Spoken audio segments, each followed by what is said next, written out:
You see behavior on stage that you certainly would not condone. If this was a school today, you'd probably want to shut it down. I'm Max Hoehn, and I'm directing this new production of Così, tutte. The first inspiration, I think, came with the subtitle for the opera, which is The School for Lovers.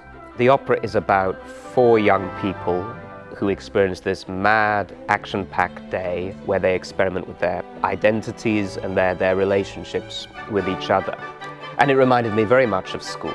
Così, tutte is, I think, most definitely not a morality play. In the 19th century, it was considered immoral. The setting for the piece in the original is already quite ill-defined. It's a kind of love laboratory. It's a human experiment. I also thought that setting the opera in a school just makes it very universal as a piece. We connect to these young people. We've all been there. We've all been through puberty and its ups and downs. Jemima Robinson, the designer, and I, we like working with collage. We're introducing certain elements that come from school textbooks, history of art books, anatomy books, and it just helps make this schoolroom a bit more a place of fantasy. It's an imaginative, symbolic space, not just literally a schoolroom.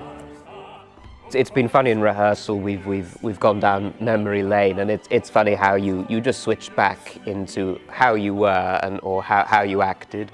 When the audience enters the auditorium, you have this sort of assembly hall look, and I think even that, the colours, we're not in a school that's in 2024. It feels like a school of the past that hasn't had a renovation in a while. So I hope when people come in to the auditorium, they'll already be encouraged to look back at their school days.